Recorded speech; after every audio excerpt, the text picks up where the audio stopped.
Bus stand जो पानीय जल ये आरंभ कराइला अगस्त 15 दिन आरंभ करते स्वयं हेल्थ इन्स्पेक्टर आउ चेयरमैन वाइस चेयरमैन समस्त आसिक ओपन करते किंतु तार 2 मास पर अचलनीय परिस्थिति पड़ी आज ग्रामांचल हेउ अबा सहरांचल सबुटी एबे जनगहली स्थान रे पानीय जलर प्रकल्प करा जाउची एवं विशुद्ध पानीय जल जोगाण पई विभिन्न बाहबा नौचंती सरकार। पार्लाखेमटी स्थित ये होची बस स्टैंड रो चित्र। पौर परिषद पक्षरु अत्याधुनिक ज्ञान कौशल रे आरओ फिल्टर मध्य व्यवस्था करा जायतिला। तार वर्तमान परिस्थिति होची जनसाधारण आसुचंती कृषा मध्य मेंटेया पई आसुवा बेले ता मध्य बंद पड़िची। तेबे लक्ष लक्ष टंका जो राज्य राजकोषरु खर्च होउची टंका ता जनसाधारण को काम रे आसी पारुनी। तेबे जनसाधारण आसुचंती किबळे हैरान होउचंती ताकु नै पचारिबा। आपण आसीथिले पानी मुंदाए पानीर जगार पीबार पानी मध्य पांती नाय। खांटी एक बसबाटा भी खांटी गंध हो जाउची। मुतबा जगार सेमती परि दूषी जाउची पूरा गंध जे गंध पानी किणी के आमे पिउचो तेणु करी बेसी कष्ट सेटा पई केमते एडा खल हेबो सेटा आपण दायित्व गोटे पटे जो व्यवस्था रही से व्यवस्था को नहीं जनसाधारण कहते जे एठी अव्यवस्था रही एवं जो भाया अपरिष्कार प्रतिबंधमय परिवेश सृष्टि होची ताकु नहीं गोटे प्रकार चिंतार विषय।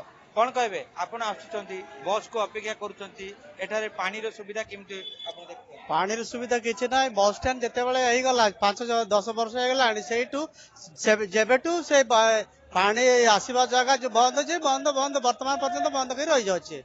आ बस स्टैंड रो मुत गंध होची परिष्कार हेई पारु नाही जा फल रे पानी पीबा पई लोक गले पानी पकेट 20-30 टका देई कि पानी पिउचंती। परिषद पालाखिंडी इयर तांके निर्माण करवा कथा करि पारनांती आ एथि पई बोली लक्ष लक्ष टंका खर्च होईची एवं एई अगस्त मासरे याको उद्घाटन मध्य करा जायतिला किंतु तार अवस्था एबे किबोलिया रहिची देखंतु। ये संपूर्ण भाबे ताला झुलुची एई ताला झुलुची लोके एठी पानी मध्य पाई पारनांती। अन्य पटे एई जो समग्र बस स्टैंड रे गोटिया मात्र नलकूप रहिची से नलकूप मध्य ता अचल रहिची। तो कया गले पार्लाखेमटी जिला मुख्य एटी हेडक्वार्टर होइथिबा बेले बड़ बस स्टैंड रहिची विस्तीर्ण जगह पानी जलर घोर अभाव मध्य bus stand government bus stand ना इटा एतिरे जो पानी रो व्यवस्था नाही।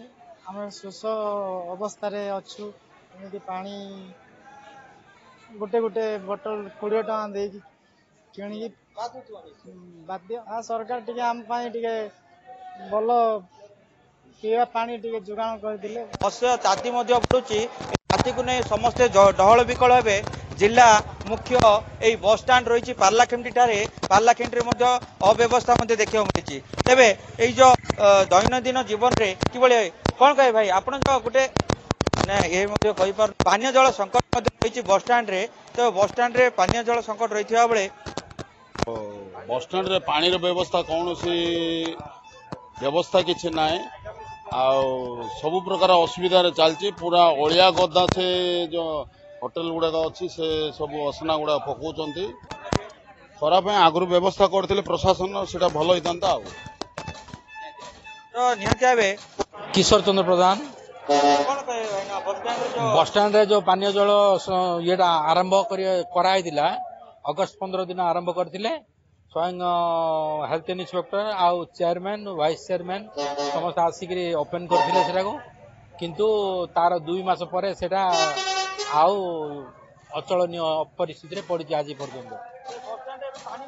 वर्तमान आ पानी व्यवस्था नहीं जो मानक दरकार से किणिकी पीउछंती पानी बोतल अच्छी अधिकारी माने अच्छी पार्लाखेमटी पौर परिषद निहाती जो असुविधा को दृष्टि देवा निहाती जरूरी हो पड़ी एवं पानीय जल प्रकल्प जो व्यवस्था शुद्ध पानीय जल जोगाण व्यवस्था करने कथा ता तुरंत करवा निहाती जरूरी हो पड़ी। पार्लाखेमटी प्रेमानंद पुजारी जी मीडिया।